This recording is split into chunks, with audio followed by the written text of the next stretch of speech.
Welcome. Thank you so much for joining us tonight at the D3 Talks at Fashion Forward. Tonight, I am thrilled to share this stage with a fellow journalist, a veteran in the fashion industry, Godfrey Deeny. Godfrey Deeny is very well known and a well-recognized figure on the front row of fashion weeks around the world. He is one of the few journalists who reviews both menswear, womenswear, and haute couture. And he's been in London, Milan, Paris, and New York, covering all the shows for nearly 3 decades now. During this very distinguished career, he's held many senior positions and enviable positions in the industry. He started as the Paris bureau chief for Women's Wear Daily, editor-in-chief of Vogue Homme International, editor-in-chief of Fashion Wild Daily, the men's fashion critic at the Financial Times, and the global fashion editor-at-large at the French daily Le Figaro. Godfrey is currently the editor-in-chief of FashionNetwork.com, a news service for the industry. He's truly a global citizen, born in Ireland, based in Paris. He speaks Italian and French fluently, travels to far-flung places to cover fashion, including seasons in Rio de Janeiro, Sao Paulo, Beijing, Moscow, Barcelona, Sydney, and now here with us in Dubai at Fashion Forward for the first time. Godfrey has a critical, trained eye, not only to write reviews, but also as a jury member. He's been on the jury of many very famous fashion awards, including the LVMH Prize in Paris, the Council of Fashion Designers of America, which is the Oscars of the Fashion Awards, Who's On Next, Italy's top award for young talent, the Fashion Awards of the British Council, and the International Woolmark Prize. There is much to learn from Godfrey. Thank you so much for being with us tonight. Thank you for your Thank you for your welcome, Rita. So you're an authority. I think it's safe to say you're an authority on fashion. Your post-show reviews are some of the most read in the industry and most anticipated. So that's quite a power you yield. What does that feel like? That's flattering of you to say so. I think it's the idea of writing without friend or favor, that you try and when you write a review, that you're writing in one hand directly to the designer, to Karl Lagerfeld or Miuccia Prada or Dries Van Noten, and at the other hand you're writing to the young lady or young man in Omaha or Dubai or Adelaide who dreams of going to a fashion show.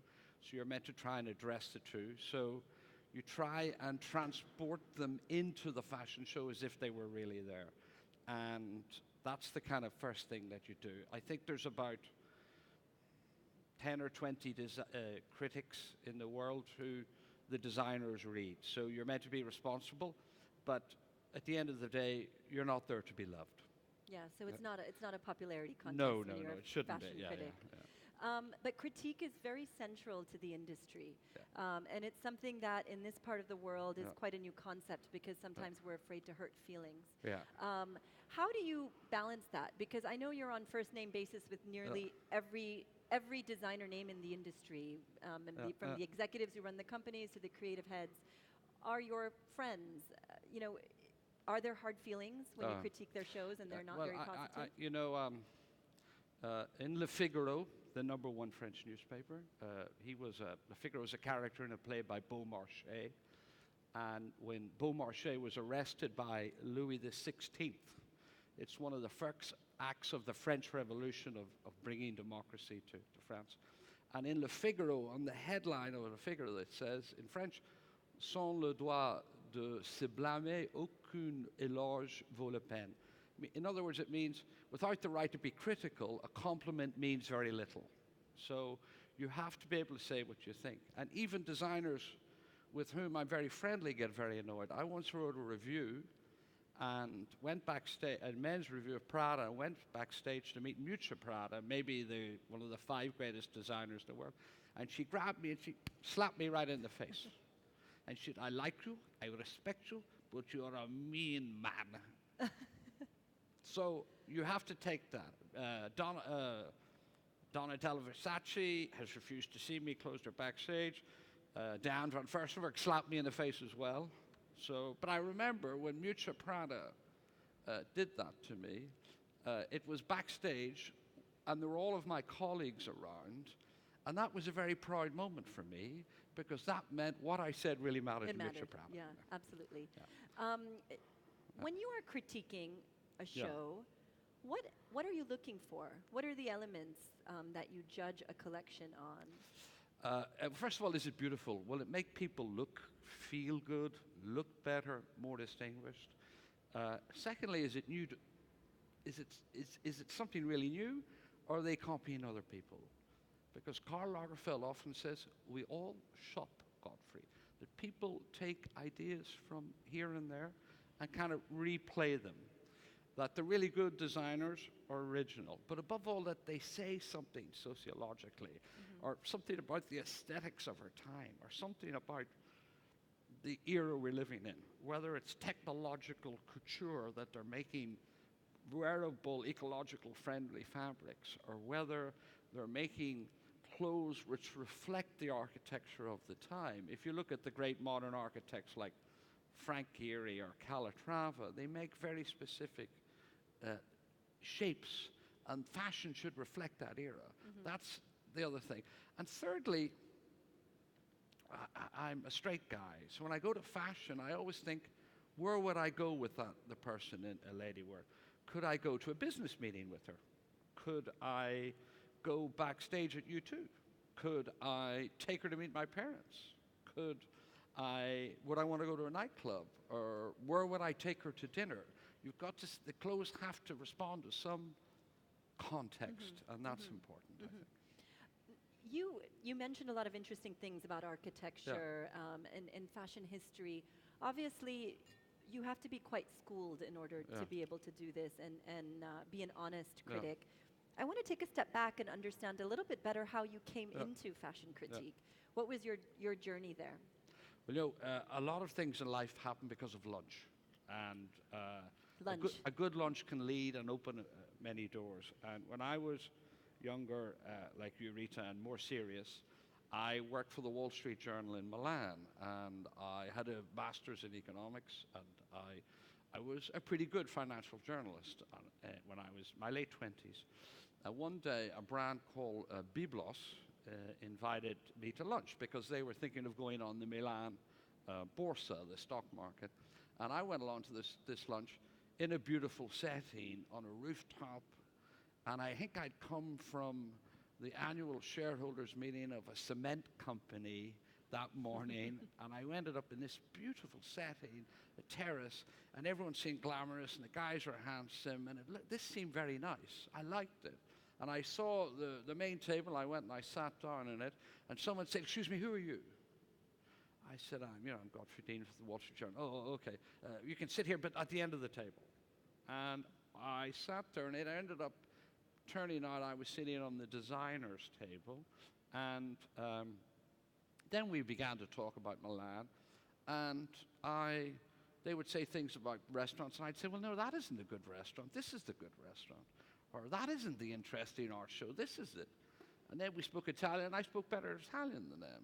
And in the end of it, the person who wouldn't let me sit in the main part of the table invited me to Thanksgiving dinner, and she was the bureau chief of Women's Wear Daily, where Rita works, which is the Bible of the fashion industry historically. And I remember I went there and I discovered that there was a newspaper devoted every day, a daily paper, to fashion, which seemed remarkable to me. Not to finance, not to Wall Street, not to football, not to politics, but to fashion. And I entered fashion in a moment when the industry took off and became this huge modern phenomena. So Woody Allen always said that 90% of life is showing up. So I'm very glad I showed up for that lunch. Good lunch to show up to.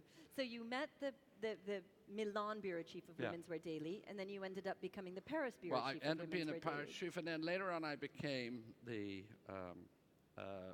editor-in-chief of Vogue Homme, the men's Vogue of France. And in my first month, I decided I'd go down to Milan and say hello to all the principal designers out of the runway season. Go and see them for lunch, for coffee, for a cocktail. And I went to see Signor Armani. And I speak good Italian. He doesn't speak English. He speaks French and Italian. So we had a nice meeting. I showed him a copy of my first issue of Vogue Homme. I was very proud of it. My first issue of Vogue. And inside we had a very brilliant photo shoot, fashion shoot, called Mafia Crooner, a beautiful, handsome guy, pretty girl, wandering around the cafes of Little Italy, looking quite stylish. It was sexy. It was a very clever shoot. And the opening spread was an Armani jacket, the guy looking great. And I showed it to him. And Armani said, "Ah, sì, bello, molto bello. Grazie, grazie." And then he left. We had a good meeting. And then he came back in. He said in Italian, "Did you see this?" I'm like, "What? Did you see this?" I'm like, "Sorry, Signor Armani, is there something about it?"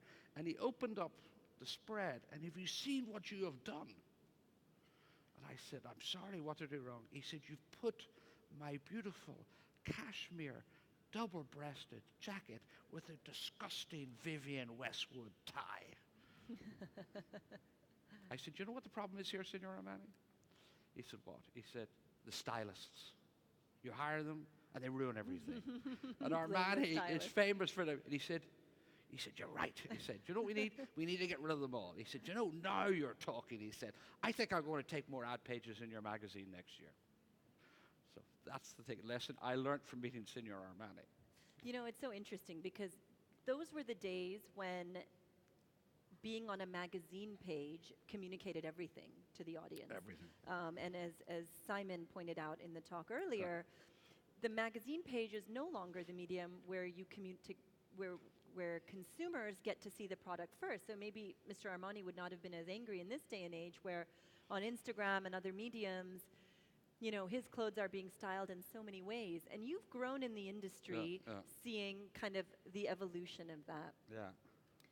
How do you operate now in this world of influencers producing content, senior editors and you know, critics like you producing content? Well, you know, the industry changed with the internet, like everything, every business. Simon Locke was speaking very cleverly before about how we're going to have now the global internet showroom. And newspapers and magazines, their readership shrunk dramatically. But it didn't really, it just moved on to the internet. And but if you look at designers, at the end of the day, even for the young designers, there's a fascination with seeing a magazine and seeing their image, the images of their clothes in another context, seeing how a stylist or an editor or a photographer fantasize and dreams about what they're doing. So that is still important. If you go to Italy today, even with the loss of sales of magazines and newspapers, there are as many kiosks selling magazines as there ever were. There are something like 5,000 magazines in Italy. So even though it's a tougher business, there's still a huge love of magazines, and the barriers to entry are very small. For $50,000 or $100,000, you can make an issue of magazine and print 5,000 or 10,000 copies. To make the Dubai design district, you need several hundred million. To make a cluster, the dreams of most people, to make an internet site that looks good, a website, you have to spend probably more, a professional one. So it's curious that the long-term future of magazines are not as much in doubt. But what has happened is that publishers more and more have acted a bit like a carrot and a stick, that the carrot to the designer, to the luxury brand, or the glossy pages. And the stick is what you really say about them when you write the reviews. Do you feel that in this age of fast communication, where you're on the front row, everyone on the front row now is live streaming what they're watching, do you still have time to be thoughtful in critiquing? And what's that pressure like? I mean, as a journalist, I feel that pressure quite a lot. Well, my father was a doctor, and he used to say, quick medicine is bad medicine. You need a little bit of time with your patient. You need to observe them, you need to read their mood, as well as look at the symptoms of their ailment to understand what might have caused it, a familial thing, an industrial thing, a job thing, an emotional thing, a public health thing. And I think the same with fashion, that you need to think a little bit about it. So to write a tweet is not thinking about it. That's what Donald Trump does. To think about it, but you don't need to think about it too long. But you need that time, even the time, to walk out of the show and go to your car. Because the curious thing is, the majority of fashion reviews are written in cars, running between fashion shows in Milan and New York. You leave a show and you get in your car with your driver and you leave a Fendi show and you go on over to an Alberto Ferretti show and later on to a Prada show. And in between, in that time, you write what you think. And the typical reviewer will write initially what they think, just out of their head. Then they probably look at a few photos they've taken. Then the rough notes. And then finally, you might look at the a description of the show, the theme that the designers give you. And sometimes designers give you big, long, 3-page essays, Alexander McQueen explanations of the history, Scottish crofter meets Renaissance poet meets Texan gangster is the theme of the thing, whereas Miuccia Prada leaves nothing on your seat. I once asked her, why don't you ever leave us any description? She said, you know, Godfrey, if I leave, one time I did it, and all you lazy bastards wrote the same thing. So that's the important thing to realize. That. So when you write your review, I now work for fashionnetwork.com. Fashionnetwork.com there is the biggest website in France and a kind of Reuters of fashion, in that we operate in 10 languages. The easy Western languages, English, French, German, Italian, Spanish, and Portuguese, but also in Chinese, Russian, Japanese, and now Turkish. Maybe eventually also we're looking at doing something in Arabic. But the idea is that if you want to read a professional review, ours will be the first one. Within 2.5, 3 hours, you can go on the web and get an intelligent appraisal where you say what you want. And we pride ourselves on being the first mover. Who's reading these reviews now, Godfrey? I'd like to think everyone reads them, but aside from the designers, are buyers reading them? What's the feedback that you get? Our site is generally read during the working day. We can see that from Google logistics or statistics that we look at. It's read from 8 in the morning to about 8 at night, at 95%. I was surprised. You can see how it moves across the globe. So it's professional people reading it. I think it's the designers, their staff reading it. But I also think it's buyers reading it. Buyers read us because they know if the critics like a show or think it's exciting, in all probability, the magazine editors will like it. And in 3-6 months' time, there will be stories on the designer. Their clothes will be in shoots, and that'll help your sales. So we talk a lot. But I would say buyers, I talk to a buyer every day, buyers always treat writers a little bit like school children. They think of themselves as slightly superior people because they actually put the money down. They buy the clothes. They take the risk. We just talk and write. And that's an easier thing to do. On the other hand, we always think that buyers are jealous of us because anytime there's a fashion dinner or an event with a movie star, a launch, let's say Armani launches his perfume and he has people there, he never invites any buyers. He only invites the editors. So we think we are the more sophisticated people, with the greatest respect to any buyer in the room. There's a little bit of a tug of war there. Our talk is called The Life of a Front Row Fashion Critic. Yes. I want to talk a little bit about the evolution of the front row. Yeah. You're often referred to as the king of the front row.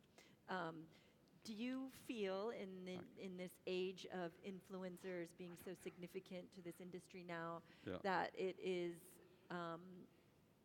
it's evolved in a way that may not necessarily allow you to be king for much longer, without being so blunt? But how long can us journalists dominate the front row? I would say if you look at the 10 or 20 people, the New York Times, Washington Post, New York Magazine, Women's Wear Daily, the English Critics, Independent, Telegraph,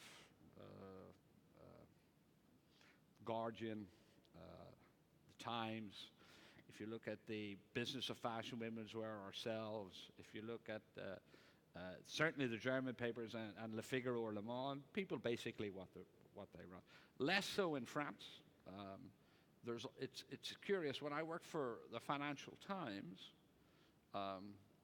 if someone had a problem with me, they would call me about the review. When I worked for Le Figaro, if they had a problem, they would call the owner of the newspaper, who would call the editor-in-chief, who would speak to the section chief, who would say, Godfrey, I need to speak to you about something. And I knew always what it was before it happened. If you look at Fashion Network, our business model is based on, we own a company called Fashion Jobs, which is the biggest fashion website in France and in Italy for getting jobs, from managing stores, logistics, communications. That's a very profitable business, and that allows us to write pretty well what we want. And in fact, when people get a bit annoyed, you know you're doing the right thing. But do you feel that will we lose our seats on the front row at some point because of all of the influencers? Well, everyone said we would. What happened was, I remember, bloggers first of all came along. Now we call them social media influencers. They're a little bit different, but largely the same trend. And they came along, and initially, they stood or sat in the back row. But gradually, as they began to gain traction, they came down to the front. But I remember it was a very interesting moment. Dolce & Gabbana, they were very anti-internet in the beginning. They once threatened to sue me, or Fashion Wire Daily, an internet site around New York, because we put more than 5 photographs of their show up, saying that was unfair competition and we were letting people copy them. And I still have the lawyer's letter where they threatened to sue us. And 10 years later, they embraced the internet, and they put 10 bloggers in the front row, and they deliberately put them in front of all the biggest buyers in America, of Neiman Marcus, Saks, Bergdorf Goodman, to say they believed in it. This last season, or two, Dolce & Gabbana now puts social media influencers on the catwalk. They take it even a stage further. They had a surprise show last month, or in September, in New York.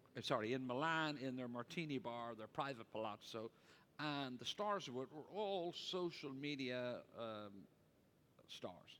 Cameron Dallas, who's 20 million followers in America. The young stars, and that was what they put in their show. So they have taken the thing further to a new level. But even there, Dolce & Gabbana were so self-assured, they actually sat in the front row of their own show. But one thing I remember was I sat beside Stefano Gabbana, so I don't think I've lost my seat yet. Yeah. Good. Fashion is moving at such a fast pace now. So we have fall, winter, spring, summer, cruise, pre-collection. Yeah. How much can you possibly review, and how do you choose what you're going to review?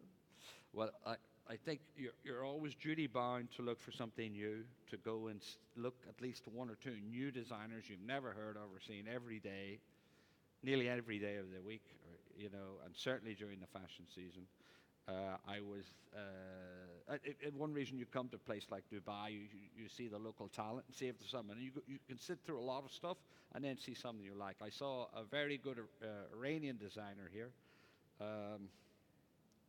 Uniti, an Iranian guy, lives in LA, a little bit derivative, it's a little bit Riccardo Tisci, a little bit Rick Owens, but it was his own thing, in his own way, and that's one of the duties of a journalist, to go and do your homework, go to a lot of shows.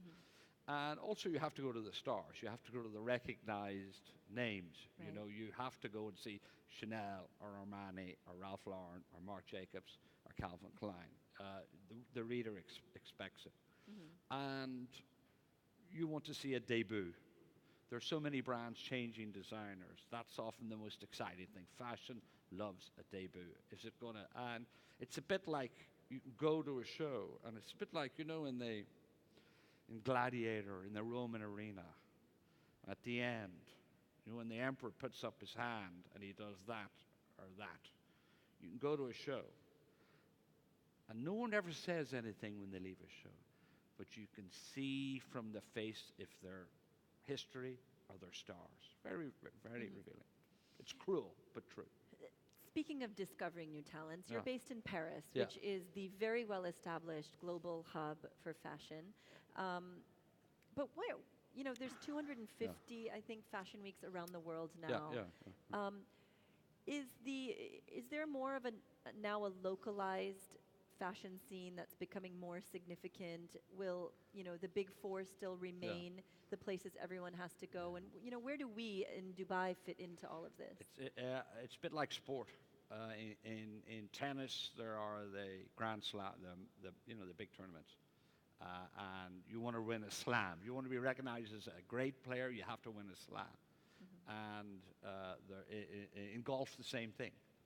But there are also 20 other tournaments that are important. And if you can become one of the 20, that's pretty significant. That's a big win. So there might be 240 fashion weeks in the world, but if you can come top 10 or 20, a bit of respect. And Simon Locke made Sydney one of the top 10. Sao Paulo, Rio, Tokyo, Moscow, all became significant seasons. But if you can do that, that's already a big success. But the idea is, unfortunately, it'll never really change that Paris is the number one place to go and see. And if you're a fashionista, at some stage in your life, you got to save up money and try and go and stay in a little Airbnb and beg your way into shows and try and see it, and then, question of respect, try and get lucky and see the great designers. And if you're able, you can get into quite a few of them. Because if you look at the 50 biggest shows in the world, the shows that influence people, the shows that are copied by H&M and Zara and Topshop. What are some of the most influential shows? I mean, you've been covering this industry for almost 30 years. Which shows have really stood out to you that are, hallmarks of fashion history? It varies from fashion to season to season, but like in the most recent season, I suppose Gucci. Gucci is the most influential show now, whether you like it or not. It's created this whole too much is never enough, compressed imagery, embroidery, farcical things, writing, historical. I went to see a Gucci collection, the most recent one, in a giant hangar. They have a new space, and full of statues, fake ancient statues, ancient Rome, Pompeii, and so shows are beyond just the clothes. Yeah, just to show. Yeah, the scene outside. It looked like I was going to a carnival in Venice. The amount of color and dressed up and things like that. And everyone now is doing bits of applique and embroidery and English tea cozy cats sewn onto the back of their bomber jackets and colorization. Even Miuccia Prada, who was the most influential designer in the world in the first decade of this year, did Gucci. I nearly cried for her that she had been falling to that thing. And you see that. The other influential shows, Balenciaga. Interesting.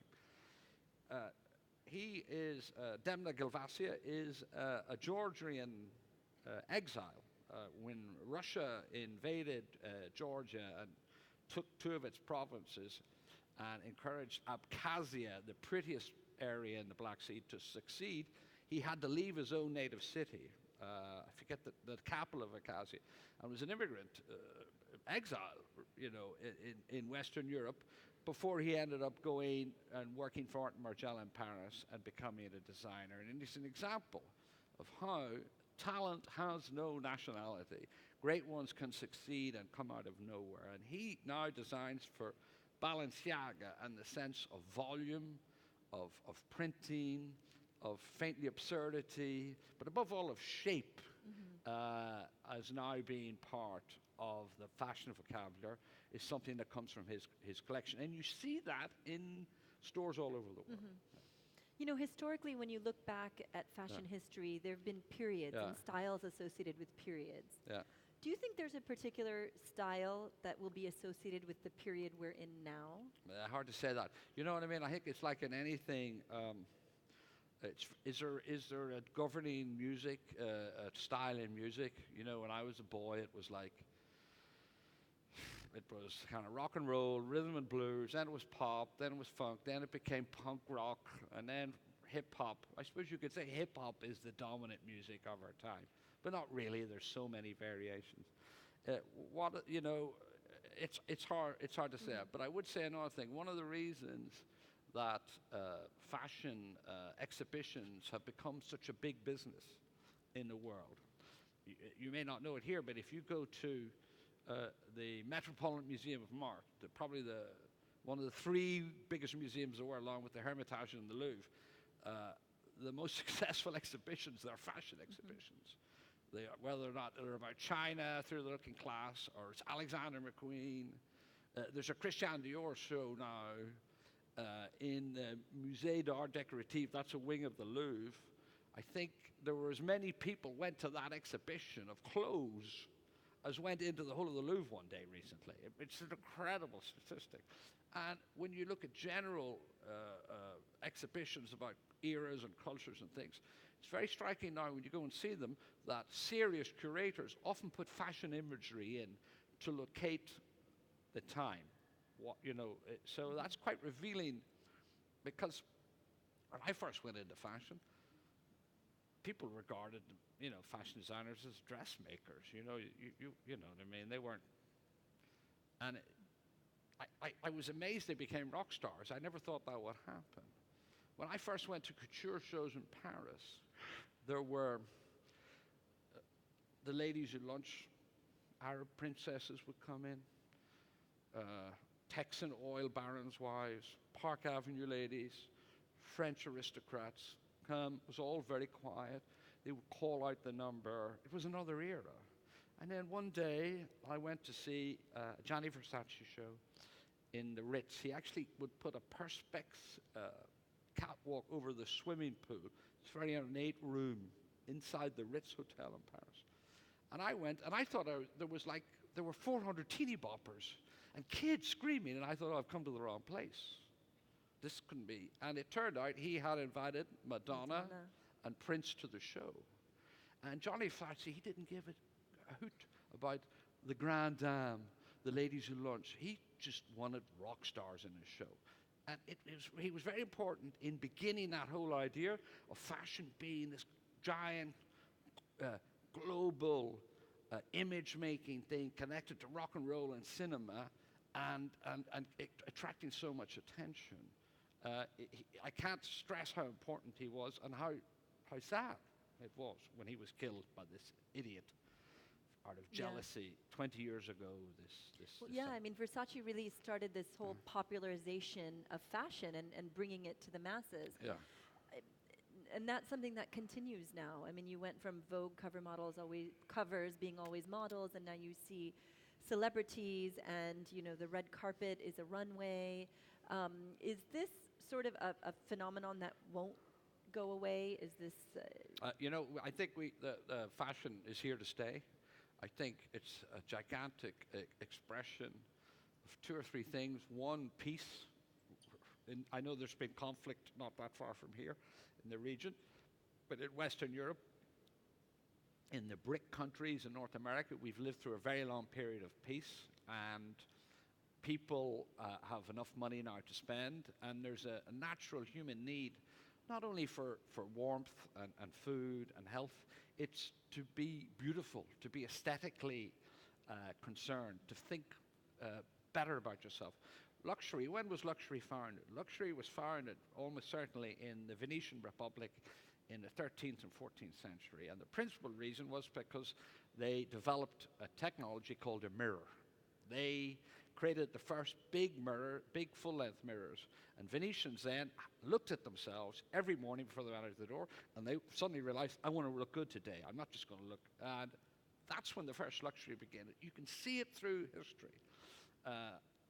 And no matter what culture you go to, if you go to, I saw an exhibition many years ago on Maasai tribesmen very influential in fashion. If you look at the living conditions of the Magi, they lived in very modest conditions, in wooden huts, dirt track, very little wealth, but the amount of time they spent decorating, weaving fabrics, drawing on stone, creating beauty, there's a natural human need for that.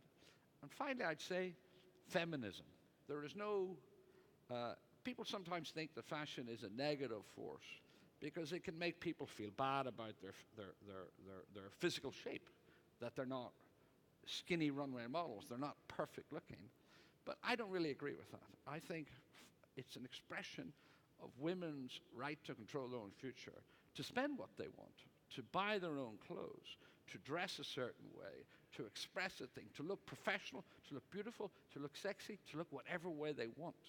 And that's why I think in the era we live in, of the gradual freeing and empowerment of women, and in fashion, the same thing has happened. Historically, it was an industry, basically all the designers were gay gentlemen. Now, half of the most important women are independent women. But for me, that's the other key reason why fashion will keep on expanding into the future. Thank you. Beautifully said. I like to think of shopping and spending on yourself and looking good as women's empowerment. Will you ever tire of fashion, Godfrey? You've been almost 30 years in this industry. Do you ever just want to say, I need a little break? No, I like fashion weeks. I find it's a bit like the Venetian in front of the mirror every day. People look their best for Fashion Week. It's an exam that people do. They put on their best effort. They bring together, if you go to them, they bring you to dinner in the more interesting restaurants. They set shows in historical venues, whether it's Fendi on the Great Wall of China or a Russian designer inside the armory of the Kremlin, or here discovering this new district, or going to Oscar Niemeyer's flying sourcing building in Rio. Wherever you go, there's a sense of adventure, of seeing the world in elegant company. And I think there's always this sense of people working very, very, very hard to say something fresh and beautiful, to not repeat themselves, to not go to work and do the same thing. What have your impressions of Dubai been so far and Fashion Forward? What message do you see coming from here? Well, this is my 5th time in Dubai. The first time I came with, nearly always fashion related, I came with Inji Shaloub.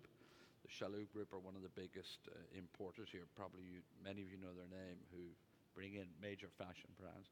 The next time I came to the opening of Giorgio Armani's hotel in Burj Al Khalifa, latterly was Chanel to their show on the island. So maybe I came in a privileged way. But I would say 3 or 4 things. First of all, it's a fantastic city-state. It's a multinational gathering. It's full of women who are making their careers and living in an independent way. It's a certain energy. It's a good place to do business. But above all, I think the idea of a government that trying to develop clusters to create a future, a knowledge-based economy.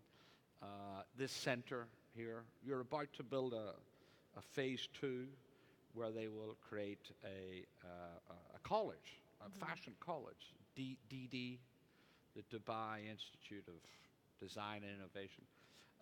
And that's very important, to create potentially a generation of Dubaians or people of foreign origin who grew up here, and create a generation of designers.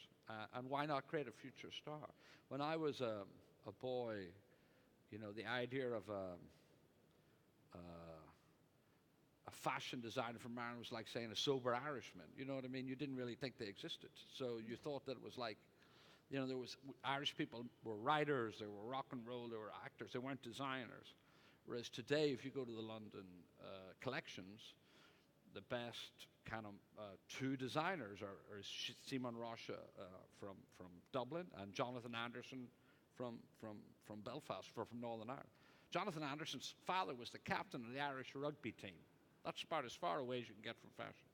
but he's the most influential designer in London, one in the world, one of them in the world.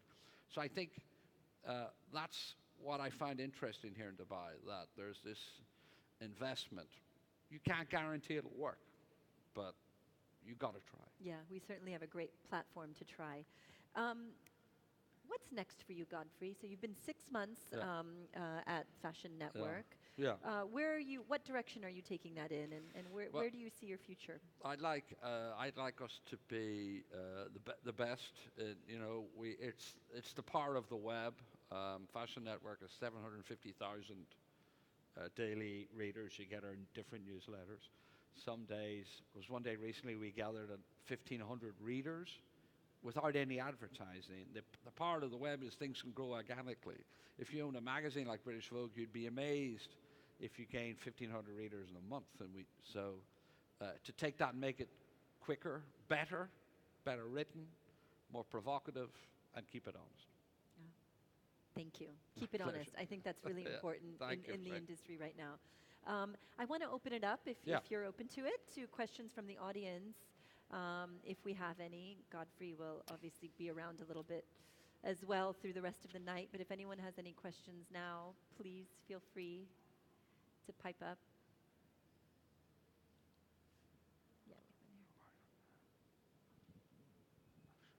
Hi. What advice would you give to young journalists in developing their own voice and making their things interesting for people to read? I tell you to go and read a lot of good writers. Try, proper literary writers. I'd say to read out of the subject. When I was young, I lived in New York, and I spent a lot of time hanging around in the East Village with people I thought were just crazy artists, like Basquiat, or you know what I mean, and Madonna. I saw her first concert. I never imagined they'd become superstars. Spent a lot of time seeing youth culture, go to a lot of things, and inform yourself. I lived in Italy when I was young, and I've seen a lot of museums, a lot of historical things. Go to galleries, know stuff. So if you're ever talking about fashion, you're meant to be connecting it to the greater picture of artistic trends, creative trends, and bringing it back together. When you have a conversation with the designer, they want to learn something from you. Then you can become friends in a real way with them. And then show up. You got to go to a lot of stuff. Nowadays, my team I see have to spend a lot of time in front of the screen, but I like them to go out every day and see something every day. Yeah. I have a question. Go ahead. I'd like to know what outside of fashion is inspiring you today. What are you really excited about outside of the industry of fashion? I'm very excited about modern technological architecture. Frank Gehry buildings. One reason I like Dubai is the rather crazy shape of building. Environmentalism, how we're going to save the planet, what we can do to that, where fashion dovetails with that. There's a brand, there's a movement called Parley, which is trying to clear all the plastics from the ocean, and fashion taking those plastics and turning them into Adidas sneakers. There's a store in Tokyo of Issey Miyake, which is only made of used plastic bottles. I think it's mainly San Pellegrino because it's Issey Miyake.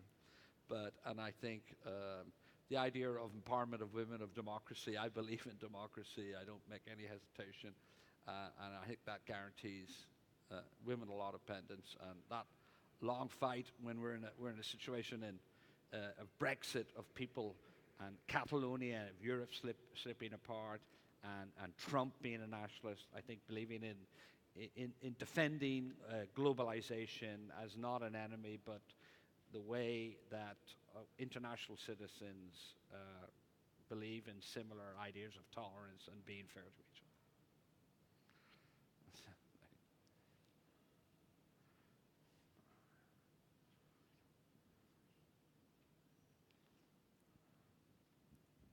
Hello. No, well, my question is a little big. I know it's a big topic to speak about, but I'm interested about your personal opinion about the fast fashion brands.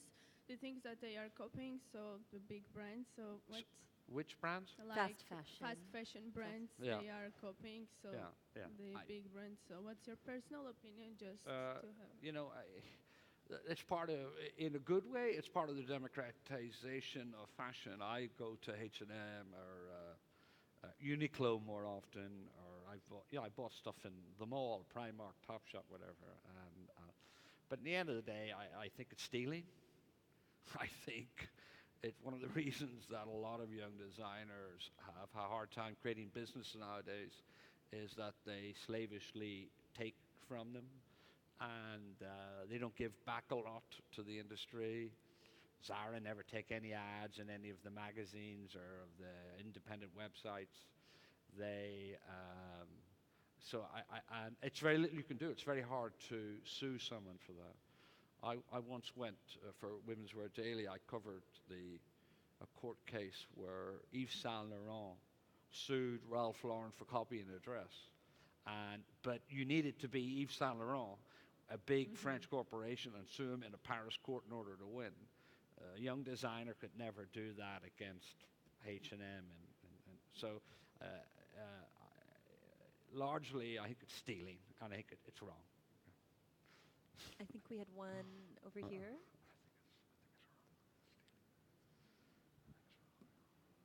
Hi, Godfrey. Did you see any of the shows? Can you at keep the mic a Fashion- little closer to your mouth? Did you see any of the shows at Fashion Forward in the last couple of days? Did you see shows at Fashion Forward in the last couple of days? Yeah, I liked 2 or 3. I liked Essa, a local designer. I liked the sense of volume. It's kind of rock and roll, golf princess. Sometimes a bit too much, but I thought it was quite a powerful statement. I liked his self-assurance. I liked the way he took his bow. He acted as if he was Karl Lagerfeld. He did, didn't he?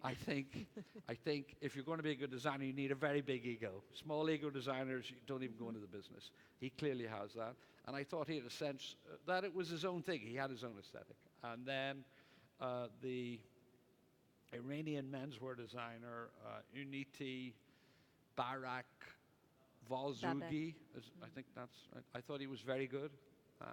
A little bit derivative, but his own thing. It's kind of LA, gothic, hunky. I think he's a very good brand. And fantastic music. I thought, you have very nice music a lot in Dubai. There's always music pumping out. You have good DJs. I thought it was this industrial soundtrack. I liked his casting. I thought Lara Khoury was interesting, the idea of Lebanese golden age. And then some of the young designers, not from Dubai necessarily, there was last night were, I thought, made powerful statements. But, you know, finding a design star takes a long time. You know, you can, if you go, I've been to Russian Fashion Week quite a few times. You know, I've seen a lot of designers. It's a rich country. They put a lot of money into fashion. They have a lot of consumers. And they've created Gosha Rubinski, who's kind of a trendy name, but they haven't really got a star. China, the same thing. There's no really great Chinese star. Antwerp, a little city in Belgium, not a huge country. They have 10 recognized designers and 2 who would be regarded as top 10 designers right now, Ralph Simmons and Dries Van Noten. You need that initial thing. You need a bit of luck. You need, cultures can go asleep. When I was a wee boy, I used to love Italian movies. Fellini, Rossellini, De Sica, Visconti. Now I go and see 2 or 3 a year, you know. Some people can fall asleep, others suddenly arrive. But unless you invest the time and money, you'll never know. Yeah. I think we have a gentleman in the back of the room and then one right here. Maybe we'll start in the back. What do you think of tailor-made fashion? What do you? Tailor-made fashion. Tailor-made, so bespoke. Bespoke. I think menswear is a completely other different world. I cover men's shows. My favorite all-time designer is Gianfranco Ferré. I like Italian clothes, generally speaking. If you look at tailoring, the most famous tailors are nearly all in London. Huntsman, Jeeves and Hawkes, Hardy Amis, lots of others. And I think they make great suits, but I find their fabric's a bit archaic.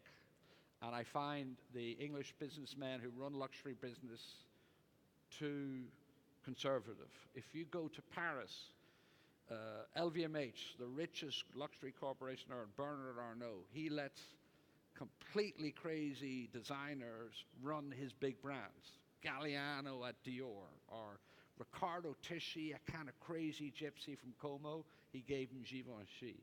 Or Jonathan Anderson, whose clothes are all about cross-dressing and androgyny, he gives them his biggest Spanish brand. They take risks. In London, they give them to brands to kind of formulaic guys who are tailors. I always think it's misused. If you're talking about the tailoring brands, I think now are very good. I think Berluti is a fantastic brand.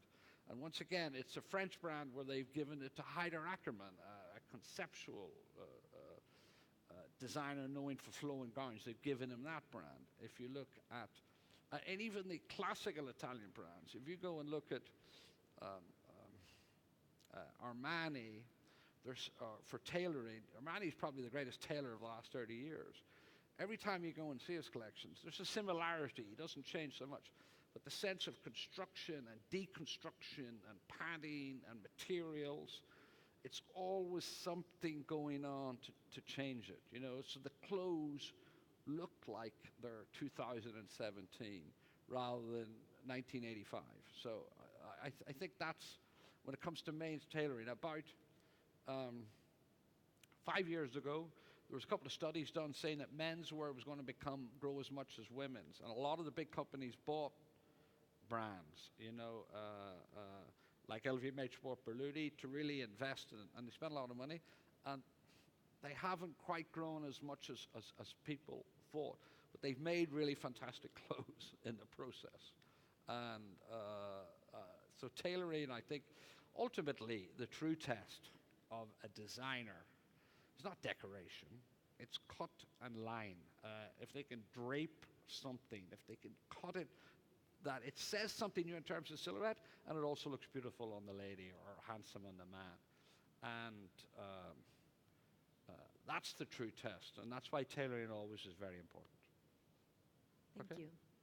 Do we have, I think we have time for one last question. One more, okay.